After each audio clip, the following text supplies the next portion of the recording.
So, what is the Starwalker path? Here, as we explore this pulse training session and dive into the nature of the Starwalker, we are looking at what is the energetic that unfolds inside of our being as we activate the nature of the Starwalker inside of us. In the harmonic system of the Guardian Alliance, as you develop each layer of mastery in your body and in your being, we look at the harmonic layers of that mastery development as being a cultivation in many ways of the different chakras. So the warriors are cultivating and developing the root chakra, their physical strength, their capability to do and be and act in the world through the physical. The weaver is developing emotional and sexual sensitivity, developing the consciousness of how energy is moving and flowing and braiding in the world so that they can more easily integrate fields of social dynamics and bring the field of emotional energy into harmony. The wizard is cultivating and crafting from the solar plexus the mental constructs of will that can steer the fabric of the universe. The healer braiding the heartstrings of the field together and healing themselves and others through the energy of their heart chakra. The ambassador speaking and cultivating the truth and activating truth through the messaging that they provide, the clarity that they provide, and through developing the capacity to listen deeply enough to really see and understand what it is that people need to receive to get to where they need to go. And so the Starwalker is the opening and the unfolding of the third eye. It's the awakening of the awareness of the collective emotional field, the collective vibration, the field of energy that is all around us, and developing the capacity to see that energy, to feel that energy, to understand that energy at many different levels. As we open up this universal vision space, we realize that we can perceive energy flows moving from person to person, from space to space. And we also realize that energy doesn't only flow locally, but it can also flow non-locally. In other words, energy in one place in space-time can be transmitted to another point in space-time. That things like portals exist, that things like bilocation exist. And as you begin to really see the depth and the wonder of the universe that is all around us, you begin to also realize that we are definitely not alone on this planet. For many Starwalkers, opening your eyes, even as children, if you have this gift very strongly, you probably saw spirits. You probably noticed that there were other beings around that nobody else could see. Your imagination was deep enough and wild enough to be able to completely transform your environment or turn a Lego set into a fully expressed, adventure story with all of this, all of these things that are happening in layers and worlds and all of the archetypal stories unfolding inside of it. You may have done that with Barbie dolls, if not with Legos or with something else. But for you, the capacity to see an entire world in a grain of sand is the gift. And as you developed these capacities to maybe just accept the fact that you were actually seeing spirits, you began to develop an ability to form a relationship with those other beings, whether those are fairies in your backyard or, other astral beings that are hanging out in your space, or whether that's your great grandmother who passed away, who you found you had lovely conversations with as you're falling asleep. Then on the other side, of course, some of you may have had the experience of having that psychic ability blocked in a big way. from the time you were young. You were told this is not okay, that there's nothing there. There's nothing that you can see. Stop saying that. That's scaring me. And when you scare your parents, that's scary, right?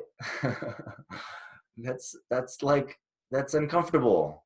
And so we don't want to rock the boat like that. We don't want to scare our parents. We don't want to freak people out.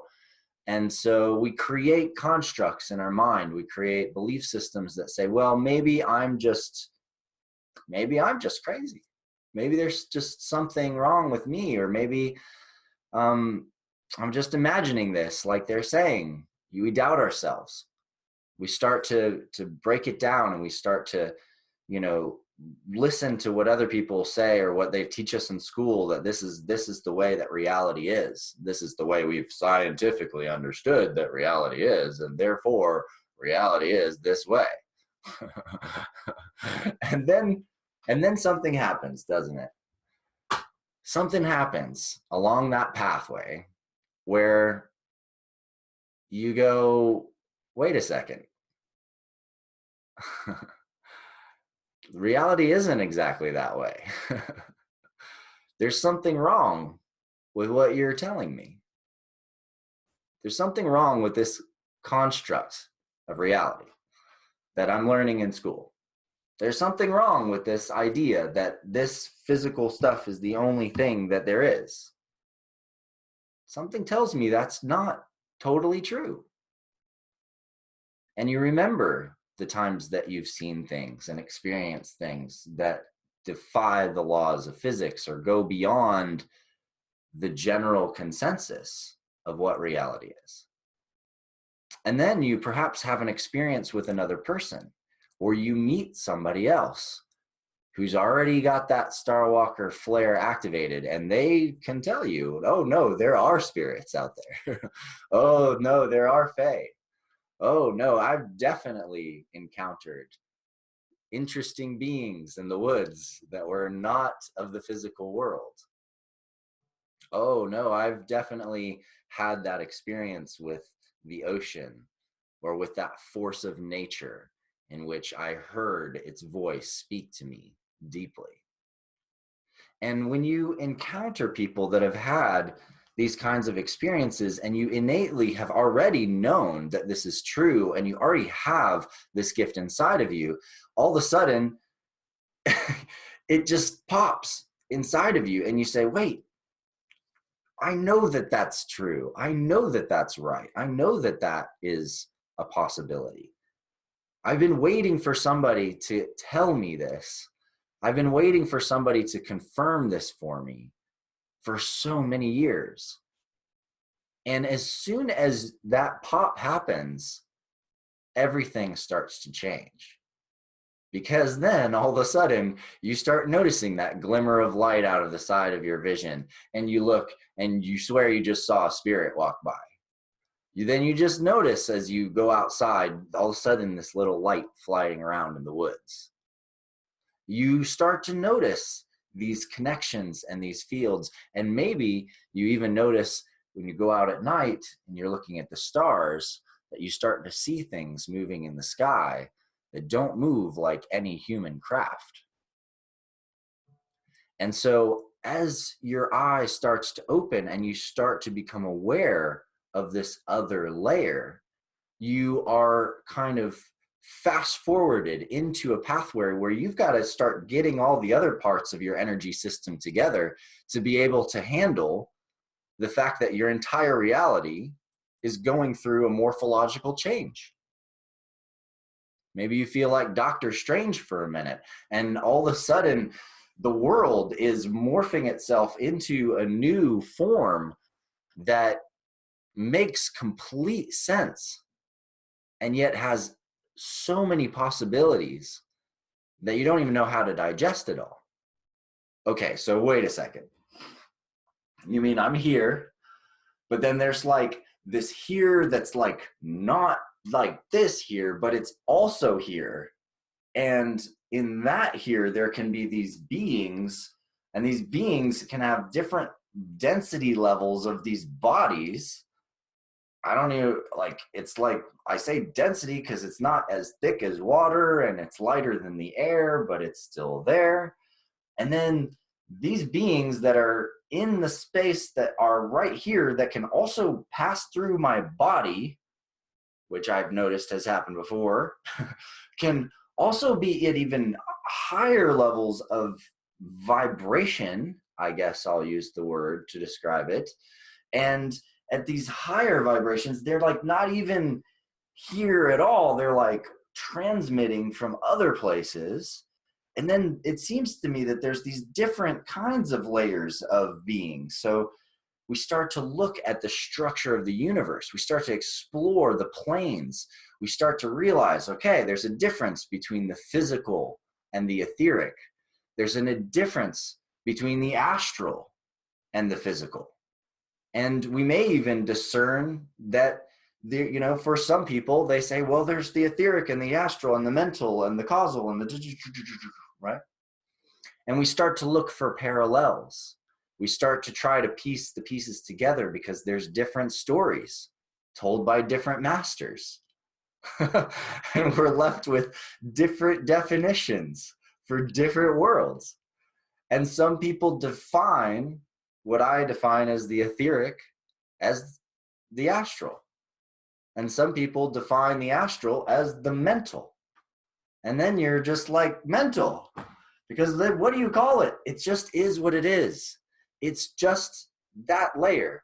We know that there's a layer where there's emotional, vibrational, thick energy. It's so thick. It's so thick. It surrounds us. It's wrapping around us. It's moving through us. It flows. It's the chi in our hands. It's in martial arts. When you see in Crouching Tiger, Hidden Dragon, and he goes, oh, and he releases that charge out of his hand, and it's just visceral, and it knocks the other guy down. In that moment, that is the etheric. That is the etheric woven into the physical so deep and so strong that it has an impact.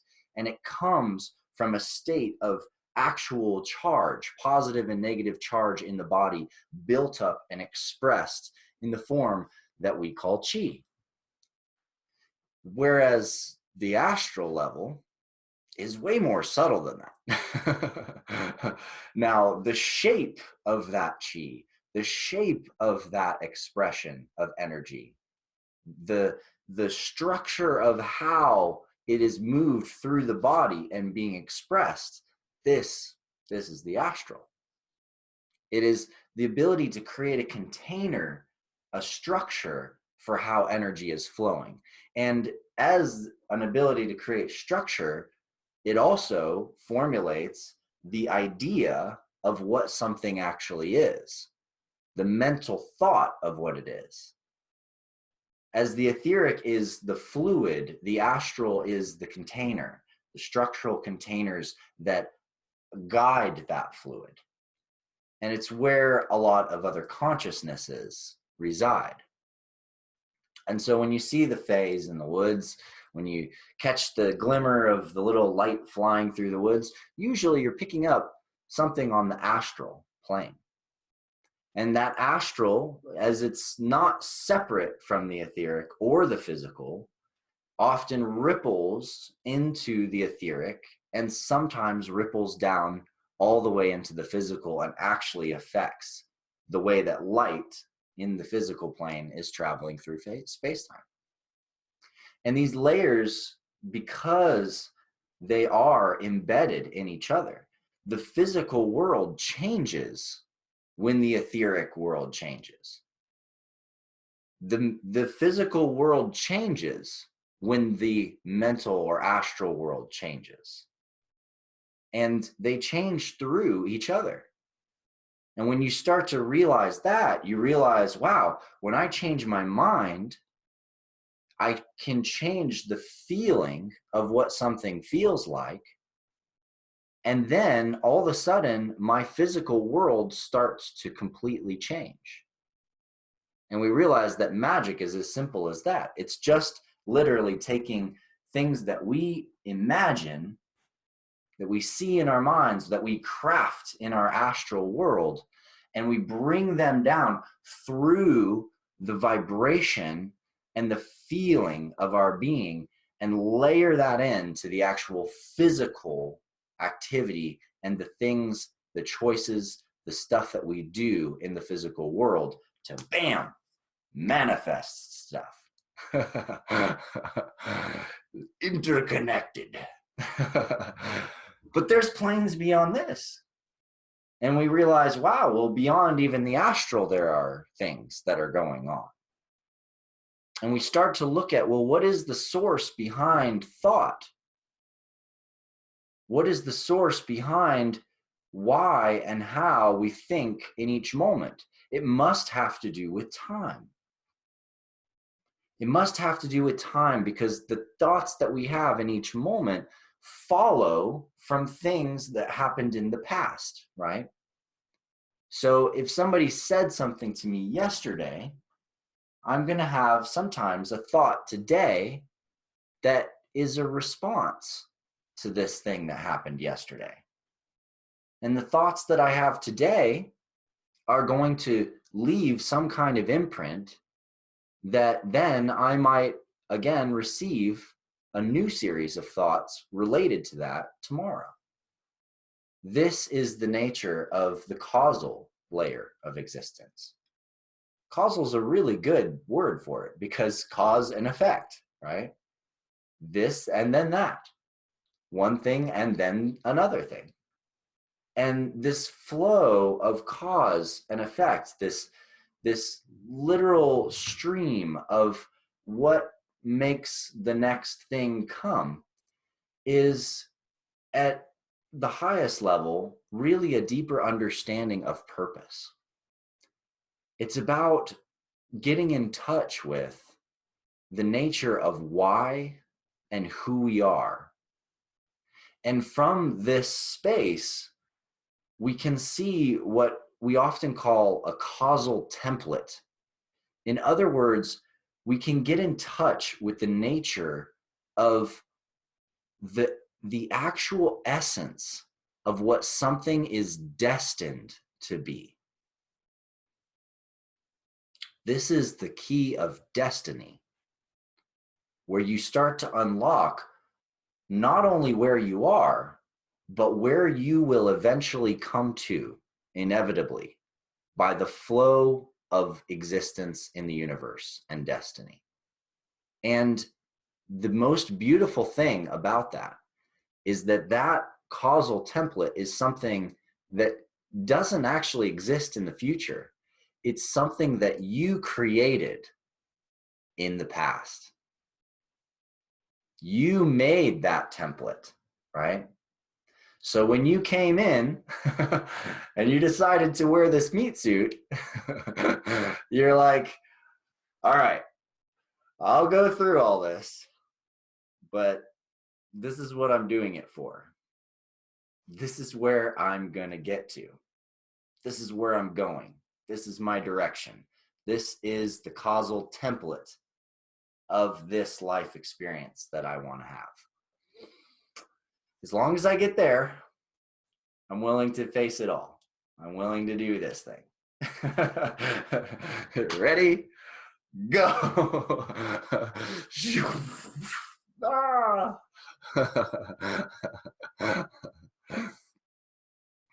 And so we understand this layer of existence, and then beyond this causal layer, we have other layers of our energy body. And at this point, it gets a little more dynamic. In other words, there are different perspectives from many different people about what the energetic layers of the universe basically look like beyond that. Because generally, in order to perceive and to experience different layers of the universe, you have to actually become conscious of those layers of the universe. And while there are many people that tend to theorize about different layers of the universe and suggest, or sort of imagine what may be there, It takes the actual direct experience of being in and actually knowing to some extent those different realms of existence and those different layers of the universe in order to actually adapt to and interconnect with the nature of what they are. So one of these is often called and referred to the Akashic realm. And the Akashic plane is similar to the causal plane, but imagine that now you take that even another dimension further. In the same way that emotional flow and energy moves and flows and shapes itself and is embedded in a mental field which works to structure and form what that flow of emotional energy looks like, you can look at the flow of purpose as you move through lives and through existences as being stored in a greater field that is what we call Akashic. In other words, it is interconnected throughout all time and all space. If you want the bigger picture of what's going on in the causal field, you open and unlock the awareness of the Akashic and the awareness of how something begins in the very, very, very, very beginning and leads to the end at the very, very, very, very end. And that the flow of purpose in your existence, every single moment of your existence as you're unfolding, is actually always unfolding inside of a larger story and a larger library. It's part of this great library in the universe, this great sort of vision of what the entire universe can be, a whole space of possibility. And so embedded within that Akashic realm or that Akashic field is also the capacity to know and see and recognize and acknowledge all of the vision space that has ever created and that has ever been. It's sort of like the most epic Netflix library that you can imagine, in which you can access a video of almost anything in the universe at any time. So to get practical about that, I might say, if I access this level of my being, then can I know and understand what it was like when I was a knight in the Middle Ages, riding my horse with my armor on and feeling what that actually felt like? Yes, absolutely, you can. If I'm tapping into that, can I also see something that I've never experienced? To be like a being that I've never been. What if I was like an octopod kind of being with 8 arms coming out in all directions and my skin was slimy and I was blobbing around? Could I understand to some extent what that feels like or what that would be like? Yes, you can. So within this, you recognize the key to all possibilities is available to you, that you can access all knowledge and all experience and everything in the universe all the time. Yes, totally.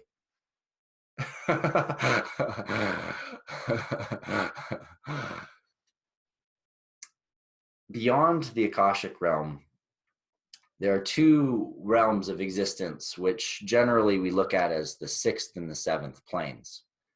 Now, the 6th plane we often see as and understand as where a lot of high spiritual beings go, who have a great deal of metaphysical knowledge, a great deal of awareness of the universe, that have, say, mastered their access to all information, to causal layers of purpose, to many, many different things that exist. Really, really brilliant guys, Einstein, scientists, people like within this spiritual realm reside in this field where there's sort of a nature of our spiritual existence on the plane that many of us go to when we pass away. In other words, we reside in many senses in an origin sort of space in this spiritual plane, where from which in this spiritual world you can create any kind of experience that you want akashically, You can set up any kind of causal purpose field that you want. You can define any Akashic or astral field that you want. And you can, if you're skilled enough, bring those energies and those things down and actually influence what's happening in the physical universe. And many spirits who are not in these other realms actually do have influence into the physical world and who reside at this plane of existence. When we classically think of the idea of kind of being in the spirit world after passing away and all the kinds of possibilities that may reside or happen in that spirit world, this is often the realm that we're seeing, that we're thinking about. It's the space in which all spaces are possible. It's the space in which your consciousness is residing in its pure existence and pure experience, and that all things can happen and unfold that you may want to happen and unfold. And what's interesting about this space is that the reason why it's the sixth plane is because there's still a progression. There's still a portal. There's still a crossing that can happen from that space of what seems like total possibility, total knowledge in many ways, if you want, total awareness in many ways, if you want. But there is a crossing between this space of the spirit world in which all kinds of spiritual existence manifests and what we call the divine realm, or some call the celestial realm. And it's not that they're separate. Again, all of these things are embedded in and interconnected with each other. And yet to reach the celestial realm, to really reach the celestial heavens, as some call it, or the divine realm, there has to be a surrender and a recognition, both a choice and a surrender of the soul itself, of the being itself, to the nature of the infinite eternal itself.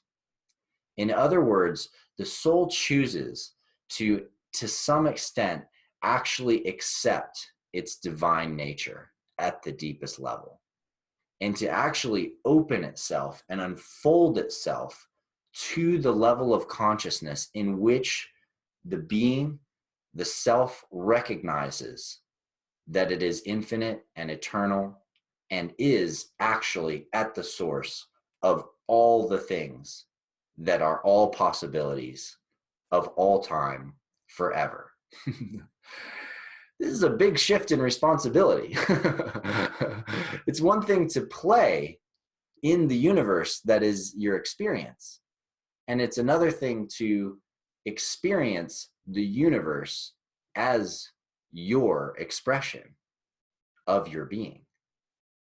And because this shift doesn't just happen in the mind, in fact, many people think it just is a mental occurrence. In other words, it's a belief system. So once I believe that I'm God, right? If I think I'm God, then I am, and I can create anything. Well, I just noticed that Jade is inside of the Millennial Falcon. Oh, he's inside of Vasilla. Excuse me. When you realize, you think that you realize that you are this infinite eternal being that is shaping the whole universe and shaping all of existence, what often actually happens is you just develop an egotistical construct around that says, well, I'm God, so that means I've made all of this happen, doesn't it? And then it also becomes an ego construct in the sense of the shadow, in which you oftentimes people become very hubris. They become very like, what do we call it? Messiah complex, much, right? Like, oh, I'm the one that's supposed to save everything. I'm the one who's supposed to save the whole universe, the whole shebang. I'm here to save the world, right? Because, I mean, I'm the superhero. I'm God, right? Oh, something bad just happened. That must be my fault. Oh no, I just got sick. Oh my gosh, what am I doing to myself? Why am I hurting myself in these ways? Ah, la la la la, right? We tell all these stories about why, if we are the creator, that we are then making all of this stuff that's such a bad experience. And we get to a point where it becomes so difficult that we're like, well, maybe I'm just God of me and everybody else is God of them. And so we're all just like co-creating this because I can't be responsible for the fact that there's a war going on over there. It's too intense, right? And so there's breaking points for our mind's capacity and our astral capacity, even to hold this awareness. There's a breaking point even in the causal realm of seeing that every effect that ever happens is part of a cause, which is us.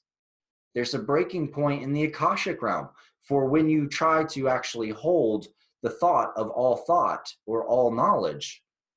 The experience of being all knowledge means that you should have already known that this was going to happen.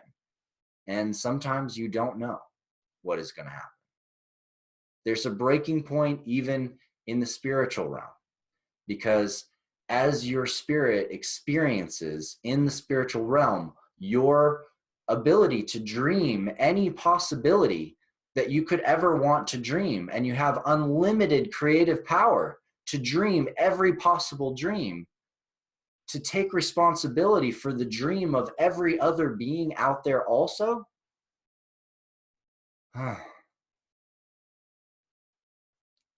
And so to enter the gates of the celestial in the divine realm and to truly receive that space of divine love, divine will, divine mind into your being to a point where it literally transforms you requires a surrender at the deepest level of your being.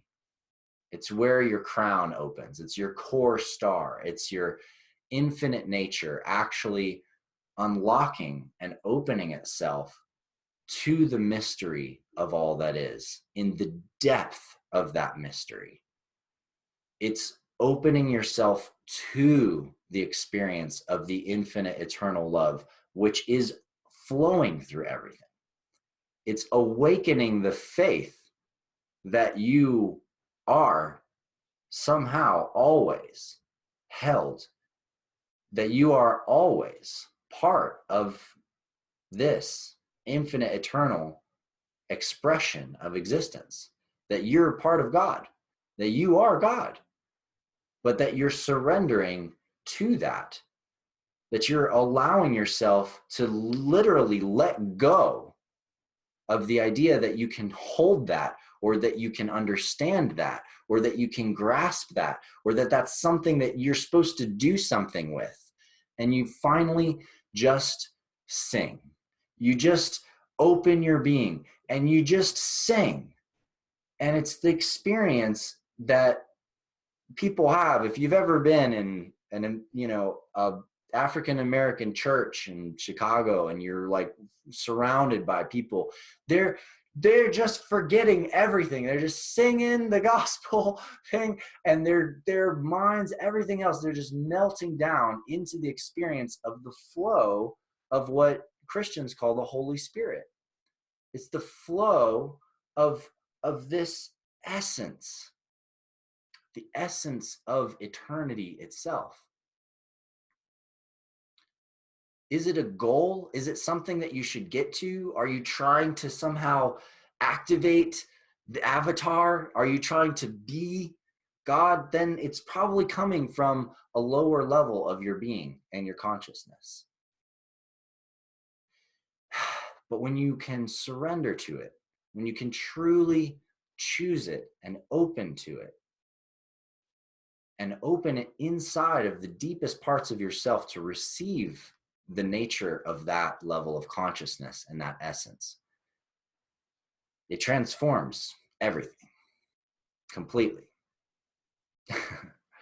Because it's where you started and it's also where you finish.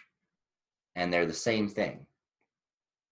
It's the very, very, very, very beginning, and it's the very, very, very, very end, and it's every moment in between. And so that's my little offering to you in the exploration of the realms, that there's an adventure to have. And a lot of these different layers, these different planes that we talked about, they're very, very much embedded in the teachings in the Guardian Alliance and in these courses that we talk about. When we are talking about warrior training, we are talking about physical realm. When we are talking about wizard training, we're talking about astral work. We're talking about causal work, Akashic work, etc. And in this process of opening and awakening through the different parts of our bodies and opening our eyes to the nature of the truth of who we are, the goal is to integrate enough of this awareness where that pops open. There's a reason we only have 6 archetypes, and that's because you can't teach somebody to open their crown. It happens. It naturally unfolds when the other layers of your being are awakened. And you have to make that choice to surrender open to that higher level part of yourself, to allow that crown chakra to bring in that infinite eternal knowledge and wisdom and energy that you are, and the acceptance of that at the deepest levels. Any questions?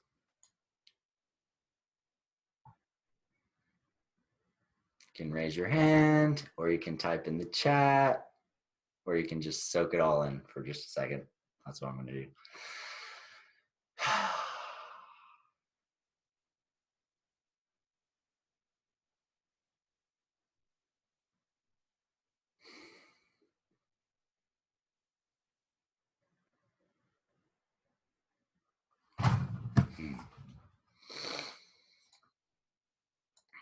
So really, no questions from any of you guys?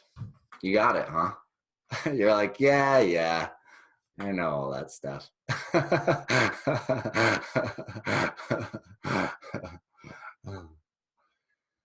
Yeah, exploring, to be a being in the universe and explore the universe and traverse the stars and explore ourselves. It's like the greatest game ever. It's so fun. It's so amazing. And what else would we want to do? I mean, it's such an adventure. And the other side of this adventure is realizing that, even beyond all of these different spiritual realms and all of these spaces to explore, there are so many mirrors of these higher planes and of places and spaces of our existence, of expressions of the divine that emerge through the physical realm that's all around us. And so even as we look toward the divine and spiritual realms and celestial heavens, so we also sit on an earth as above, so below, and look towards the stars, to the celestial light that is all over the universe. And when we look at these worlds, we see these stars, we see these planets, and we begin to realize that there are all kinds of beings, that even the idea of a humanoid as being the only kind of angel that there is becomes ridiculous. Why should it look like me? There's absolutely no reason that it should have any resemblance to this, because the universe has so many different forms of life, so many possibilities. All of the animals on Earth, I mean, they have all kinds of different shapes. Some of them have brains bigger than us. Look at dolphins, for example. Dolphins have big brains. They have some serious capacity for thought and knowledge to tap into what's going on in their being. Whales, whoa, amazing beings. And we see little hints of their way of thinking, their consciousness. But, we're still coming from such a technocentric mind frame that we think that the capacity to have a computer or have a phone or have a device of some kind or build a house makes you more intelligent. we think that our way of being intelligent, our way of thinking, is somehow the best way. But how do we know? I mean, think about your daily life. Your daily life where you work to have to make this money thing, which is like a symbol which doesn't actually mean anything. It's a piece of paper. And oftentimes it's not even a piece of paper, it's numbers. You just see more numbers show up on your bank account and you're like, oh, I have money. And then what do? You have this card, you get one of these like things, and you go and you like swipe it in a magnetic strip in order to get food. And then you have to like bag that food up and you take it, you have to drive it all the way from over there to over here, and then you've got to like keep it from spoiling, so you got to load it in this big cooling system and stuff it on the shelves, and then you do all of that so that you can eat, but then you got to get back to work. And then eventually you'll be able to make some food and eat. And then after that, you might have to move houses at some point, and which means you got to pick up all these things that you have. You got to load them in a big truck and then take them over there. Okay, you see what I'm getting at? Whereas a dolphin just hangs out, eats fish all day, and makes love with other dolphins. And plays in the waves. Yep. And that's it. That's their job. Their job is to play and surf, eat sushi, and make more dolphins and have fun doing it. I mean, what is intelligence, right? What is the smart way of being conscious? What is freedom? These are all things that we think we know a lot about, but we may not. Maybe there is other ways of living, other ways of being that may also look a lot like this with technology, but maybe we're still trying to figure out how to simplify again because we've made things so very complex. So we have a couple questions that have come in now. So the first one I'll address from Marianne Grace, who asked, would the breaking points have to do with the boundary containers of each level or boundary conditions? So going back to the levels, the realms of our existence, the boundary container, that's a really interesting concept. Is there a boundary like between the etheric and the astral, right? Is it that there's an edge there? Well, I would say it's less an edge and more a sense of, you could say, density, or you could say dimensionality, or you could say vibration. All of those might be words you could use to describe the phase shifts that occur between these realms. So from a vibrational or density standpoint, you could say that the etheric is thicker, more dense than what's happening in the astral, which is less dense than that. And so from a dimensional level, we could also look at it and say, well, the etheric is at a lower dimensional plane than the astral. And so, in other words, in order to see more of what's happening in the etheric, you have to cross the boundary into the astral. from the astral dimension, from a higher dimension, you can see more of what's happening in the dimensions below it, because it's like encompassing that, right? Just like if you access your causal layer, you can understand the astral unfolding of thoughts and containers and stuff more, and so on and so forth. When you access the divine, it all makes sense. You don't have to think about it anymore. It's just there, and you just get it. It just flows. So it's not that there's a boundary condition beyond the fact that from a certain level of consciousness, you can only see so much. So from a physical level of consciousness, if you're only conscious of the physical realm, of the gross world, they say gross, that's one of the old metaphysical concepts, the gross realm, then what happens is you cannot perceive, or you're not open to perceiving, the subtle world, the subtle plane, which is the etheric plane. And so you don't notice energy. You don't notice that you actually have a tangible energy field around you. And if somebody shows you, it's shocking. You ever made a ball of chi and ran it over somebody's hand who has no concept that there's anything outside of their body? They go, whoa, what is that? That can't be real. Like, what are you doing? Did you put something in your, like, is that magnetism? Like, what is that? They try to go scientific, like explain it, understand it from the construct of just the physical.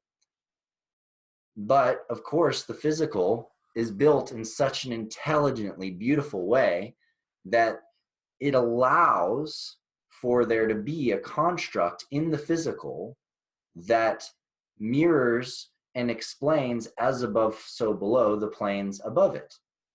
In other words, you can explain etheric energy flow through the quantum vacuum fluctuations. And if you want to get to the astral, you have to understand the geometry of space-time itself. If you want to understand the Akashic, you have to start understanding how time works in the physical.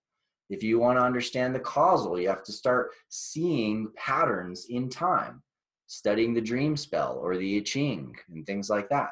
So there are mirrors in the physical that help us to unlock these higher states and planes, because the higher planes all imprint themselves on every plane below them, right? So everything in every layer is imprinting itself all the way through. It's like a stream, a ray of creation, so to speak, from source. Second question from Mirar. I would like to know more about how Arcturians or Pleiadians or others see humans, the earth, or our development process, or what is expected from us and important now from my perspective. Yes, great question.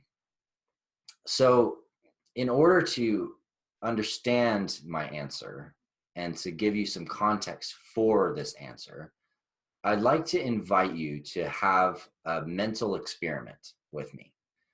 I want you to imagine, just for a moment, that we finish our development on this planet to a point where we build starships. We finally fix up our whole social economic mess and provide everybody with the basic things that they need, the basic money they need, the basic food they need, the housing they need, etc. And we start to rebuild our cities and our structures to make them more alive, more connected with plants, more balanced and beautiful. And we develop starships, right? And we build new energy systems. So everybody has access to energy all over the planet, no matter what. They've got their basic energy needs met. They have the technologies they want.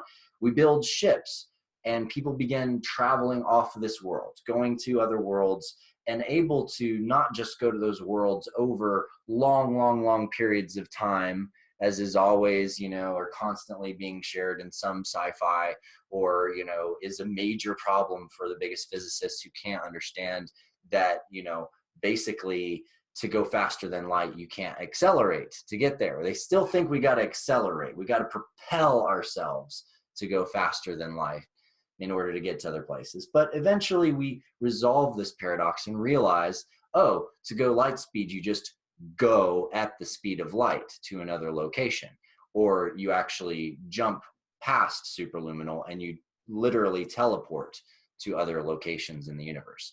And we get that reality. So we open up the ability to travel the stars.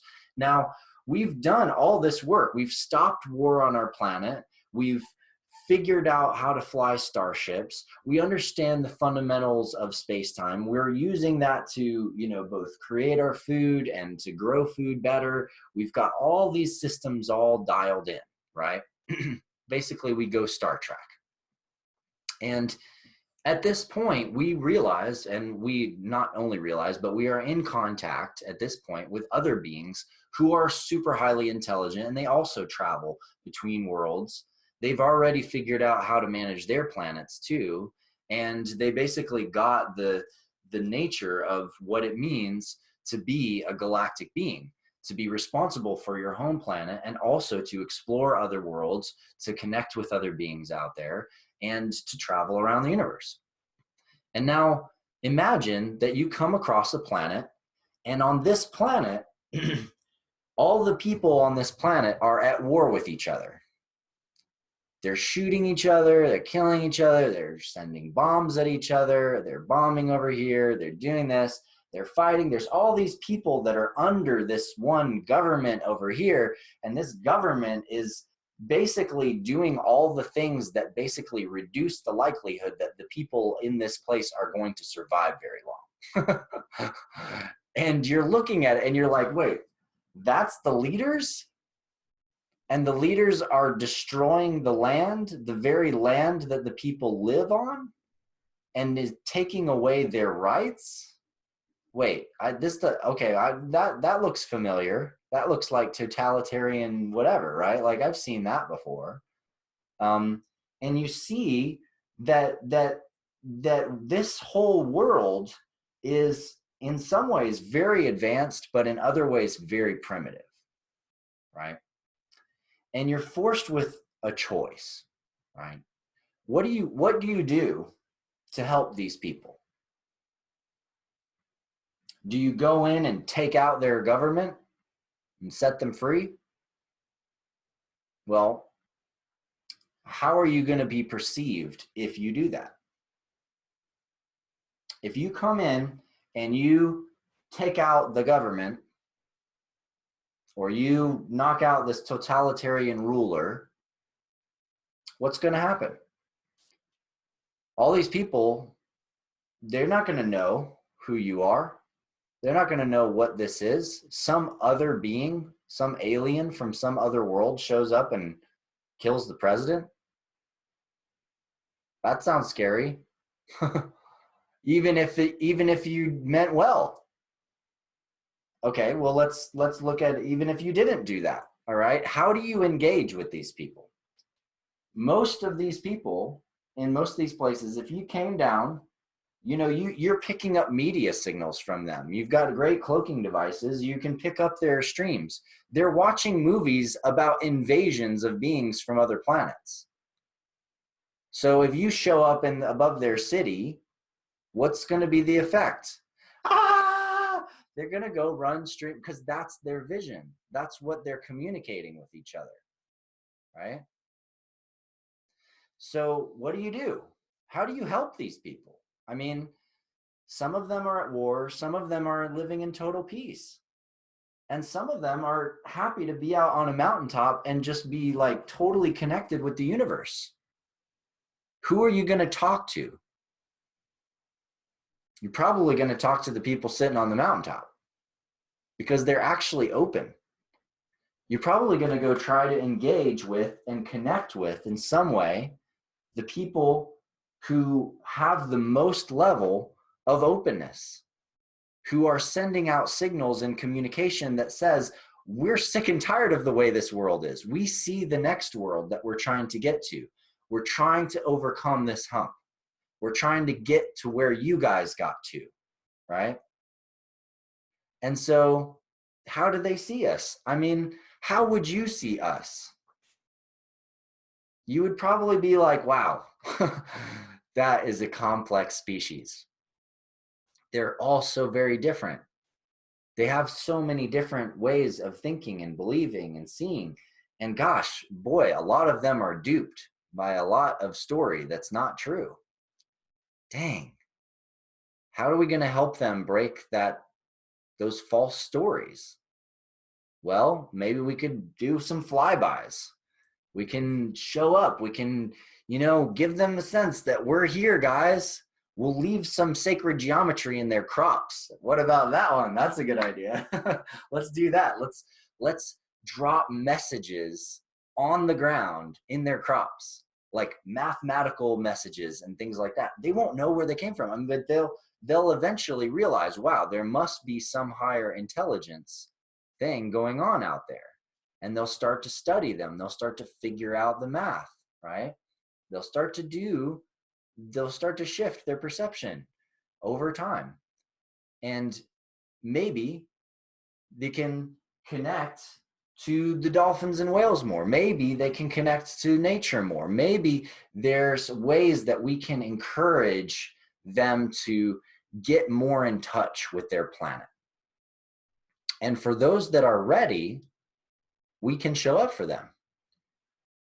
And in some cases, we can actually come down and physically engage with these beings. It is possible for us to do this, but the thing is they need to develop the capacity to see with their third eye. They need to develop the capacity to become aware of what's happening on the astral and be aware of the fact that it is possible for them to astrally project their consciousness, to remote view other locations, to unlock their telepathic abilities. Because if they don't develop that, they're not going to be able to build faster than light starships. And they're going to have to do that if they're going to want to be a part of this community. And so what can we do to encourage that? Well, one of the ways is we just astrally project down to talk to them. And so then you have all of these, human stories. I'm flipping out of extraterrestrial mode for now. And you've got these human stories where people are saying, well, extraterrestrials must be higher dimensional beings because they phased through my wall and walked into my bedroom and they talked to me in these like light bodies and then they like phased out. So they must not be physical. That's a belief system.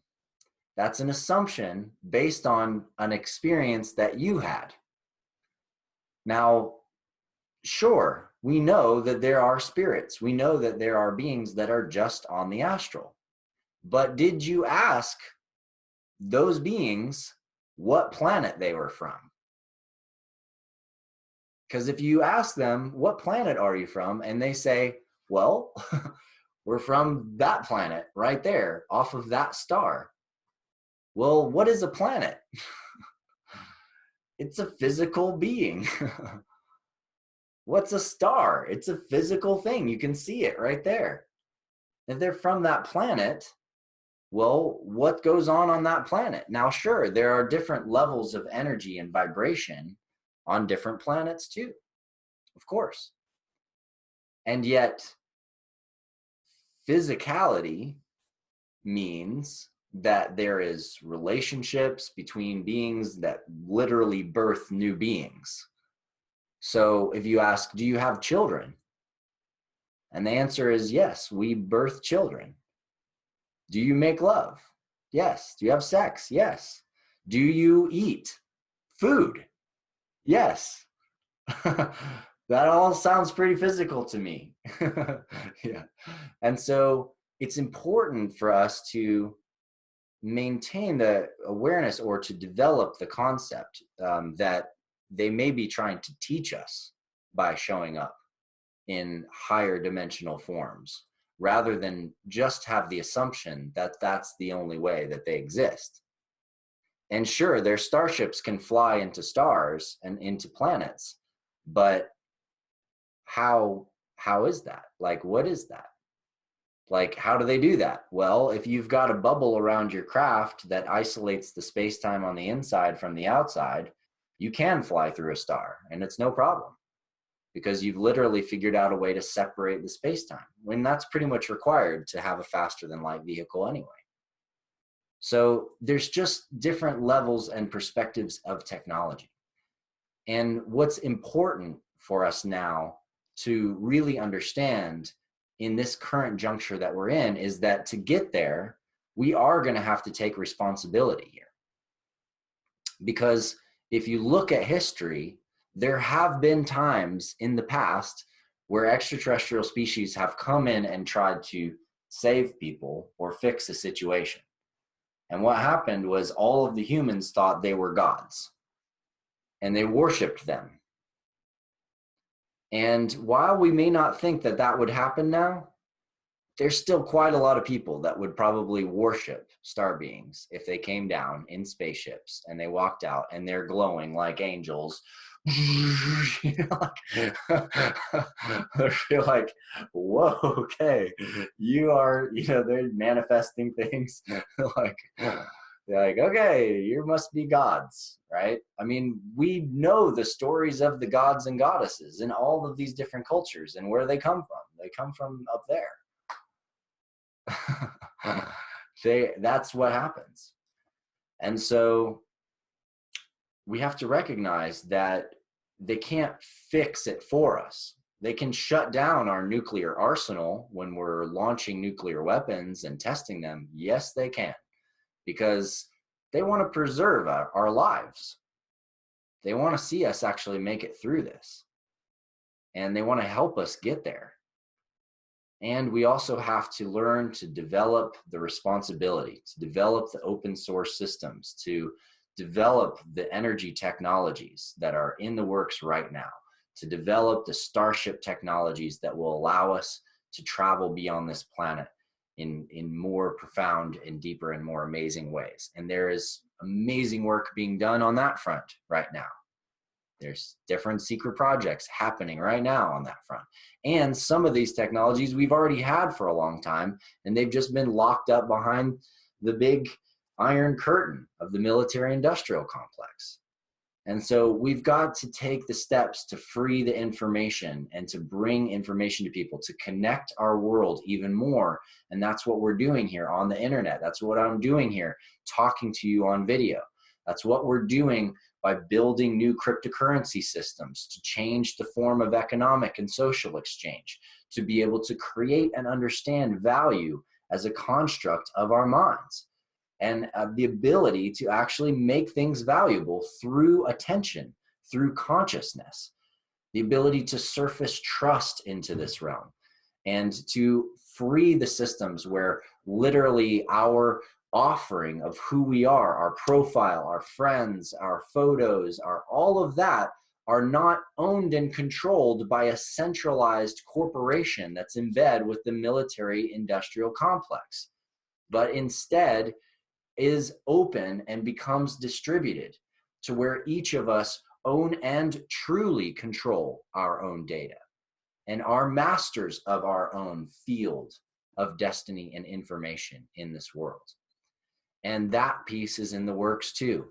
We're building distributed social learning systems for the planet where we can migrate out of big hubs like Facebook and actually step into a new world of interconnecting, which is even more awesome than we can even imagine right now, because it's more beautiful, it's more elegant, it's more fluid, it's easier for us to connect and to communicate and to search and to see each other and find each other. So we've got a lot of fun to come still in this adventure together on this planet. And honestly, this is the most exciting time you could have possibly hoped to be alive. because we're going galactic. So hang in there. We're getting there.